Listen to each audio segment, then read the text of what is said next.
আর এই মুহূর্তে নজর রাখতেই হচ্ছে ইন্ডিগোর পরিষেবা বিভ্রাটে যাত্রী ভোগান্তি। আরো একবার জানাবো আপনাদের, ইন্ডিগোর পরিষেবা বিভ্রাট আর পরিষেবা বিভ্রাটেই যাত্রী ভোগান্তি। দেশ জুড়ে ইন্ডিগোর একাধিক বিমান বাতিল হয়েছে বলে খবর পাওয়া যাচ্ছে। ইন্ডিগোর পরিষেবা বিভ্রাটের কারণ কি? স্বাভাবিকভাবেই প্রশ্ন উঠছে, যাত্রী ভোগান্তি এই পরিষেবা বিভ্রাটে। দেশ জুড়ে ইন্ডিগোর একাধিক বিমান বাতিল আর কলকাতা আসা যাওয়ার একাধিক বিমান বাতিল হয়েছে। কলকাতা সহ বিভিন্ন বিমানবন্দরে ছবিটা একই রকম, যাত্রীদের ভোগান্তি সে ছবি বারবার করে সামনে আসছে। যাত্রীরা ঠিক কি অভিযোগ করছেন, কেন এই বিভ্রাট, কি কারণে ইন্ডিগোর পরিষেবা বিভ্রাট হলো? কারণ এই পরিষেবা বিভ্রাট মানেই যাত্রী ভোগান্তি হবে, তা বলার অপেক্ষা রাখে না। অনুপ রয়েছে আমার সঙ্গে। অনুপ, কি কারণ, কেন এরকম একটা ঘটনা ঘটলো, কি অভিযোগ করছেন যাত্রীরা? বেসরকারি বিমান সংস্থা ইন্ডিগো বিমানে কিন্তু যান্ত্রিক যে সমস্যা এবং কলকাতা থেকে আসা একাধিক উড়ান এবং কলকাতা থেকে যাওয়ার ক্ষেত্রে একই রকম সন্ধ্যা পর্যন্ত একাধিক বিমান যেমন বিলম্বিত হচ্ছে, একাধিক বিমান বাতিলের ঘটনা ঘটেছে। বিভিন্ন শহর থেকে কলকাতা থেকে আসা যেমন 5টি বিমান ইতিমধ্যেই বিভিন্ন জায়গায় যাওয়ার ক্ষেত্রে একই রকম সমস্যা হচ্ছে, 5টি বিমান বাতিল করা হয়েছে।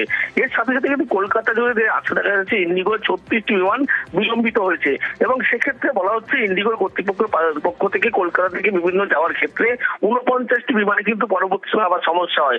বিভিন্ন দেশে কলকাতা থেকে যাওয়ার ক্ষেত্রে যেমন সমস্যা হচ্ছে, এক্ষেত্রে কিন্তু বিভিন্ন অন্য যে রাজ্য তাদের ক্ষেত্রে কিন্তু একই রকম সমস্যা, নির্দিষ্ট সময় কিন্তু উঠতে বা কলকাতা বিমান নামতে পারেনি। এবং এক্ষেত্রে দেখা যাচ্ছে যে ইন্ডিগোর 19 ইন্ডিগোর যে ফ্লাইট ক্যান্সেলেশন হয়েছে হায়দ্রাবাদে, এক্ষেত্রে আরো বেশ কিছু তথ্য উঠে আসছে। সেখানে কিন্তু ইন্ডিগোর 70টির বেশি কিন্তু একেবারে যে ফ্লাইটের সমস্যা দেখা গেছিল। পরবর্তী ক্ষেত্রে বিমানবন্দর কর্তৃপক্ষের পক্ষ থেকে যে যান্ত্রিক ত্রুটি দেখা দিয়েছে, যার ফলে কিন্তু এই ক্যান্সেলেশন বা সমস্যা সঙ্গে থাকো। ইতিমধ্যেই যোগাযোগ করতে পেরেছি আমরা একজন যাত্রী, বিমান যাত্রী রাজা চক্রবর্তী, তিনি রয়েছেন আমার সঙ্গে। নিউজ 18 বাংলায় আপনাকে স্বাগত জানাবো। ঠিক কি ঘটেছিল, কি অভিযোগ উঠে আসছে, কি ফেস করতে হলো আপনাকে? অ্যাকচুয়ালি ম্যাডাম, আমাদের টাইম ছিল হচ্ছে রাত 10টা 15-তে এখান থেকে কলকাতা পর্যন্ত, ব্যাঙ্গালোর টু কলকাতা। তো রাত 10টা 15-তে আমাদের যখন হয়, আমাদের বোর্ডিং টাইম তো 8টার মধ্যে ঢুকে যেতে হবে। আমাদের 6টার সময় মেসেজ পাঠিয়েছে যে আপনাদের ফ্লাইট ক্যান্সেল, কিন্তু আমরা তখন অলরেডি বোর্ডিং করে ভিতরে ঢুকে গেছি। এখানে আসার পর দেখছি যে 32 না 34খানা ফ্লাইট এরা ক্যান্সেল করেছে। এদের কেউ লোক আমাদেরকে হেল্প করছে না। অসহায় বাচ্চাগুলো সব বসে আছে, আমি তো নয় সিঙ্গেল, আরো বাচ্চাগুলো বসে আছে, কেউ কারো কোনো ফ্লাইটের কোনো খবরই দিতে পারছে না এরা। তারপরে এরা আবার যথারীতি আমাদেরকে কোনো রকম সাহায্য করছে না, কোনো অ্যাকোমোডেশন দিচ্ছে না, কোনো কিছু বলছে এই তো করছি, আপনারা দেখছি আপনাদের কালকে। লাস্টে আমাদেরকে একটা ফ্লাইটের কথা বলা হয়েছে, সেটা আগামীকাল সকাল 11টার সময় দুর্গাপুর। এবার বলুন আপনি, আমি দুর্গাপুর নেমে আবার কলকাতায় ব্যাক করা, তারপরে ওটা গ্যারেন্টি দিতে পারছে না। বলছে আপনারা টিকিট নিয়ে যান, কিন্তু আপনার গ্যারেন্টি নেই যে কালকেও আপনারা পাবেন কিনা। কিন্তু কোনো রকম ভাবে আমাদের কোনো হেল্প করছে না, কোনো রকম ভাবে কোনো হেল্প করছে না। বেশ, অনেক ধন্যবাদ জানাবো আপনাকে। তবে ইন্ডিগোর তরফ থেকে প্রেস রিলিজ করা হয়েছে এবং সেখানে কি বলা হচ্ছে, সেখানে টেকনিক্যাল ইস্যুর কথা বলা হচ্ছে টেকনিক্যাল ইস্যুর জন্যই নাকি এই ধরনের পরিস্থিতি তৈরি হয়েছে। একাধিক বিমান বাতিল এবং যে যাত্রীর সঙ্গে আমরা কথা বলছিলাম তার কথাতেও স্পষ্ট একটা অসহযোগিতার অভিযোগ উঠছে। অনুপ রয়েছে আমার সঙ্গে আবারও। অনুপ, বিমানবন্দরে যাত্রী ভোগান্তি এবং যে যাত্রীর সঙ্গে আমরা কথা বলছিলাম তার স্পষ্ট কথা, মানে ইন্ডিগোর বিরুদ্ধে অসহযোগিতার অভিযোগ তো যাত্রীরা তুলছেন।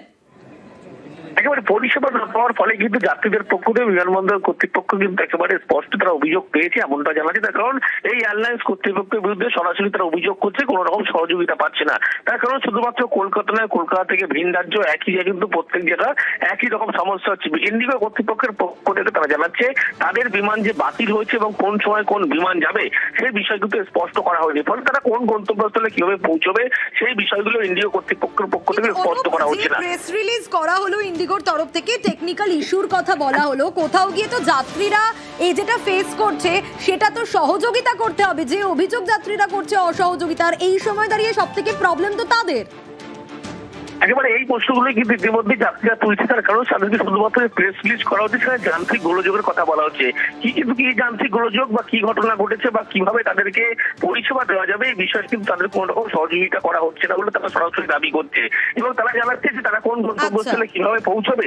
আজকে এদের ফ্লাইট বলা হচ্ছে, কালকে অন্য একটি গন্তব্যস্থলে কথা বলা হচ্ছে, কিন্তু আদৌ তারা পৌঁছতে পারবে কিনা সেই বিষয়টি কিন্তু স্পষ্ট কর্তৃপক্ষ বলতে পারছে না।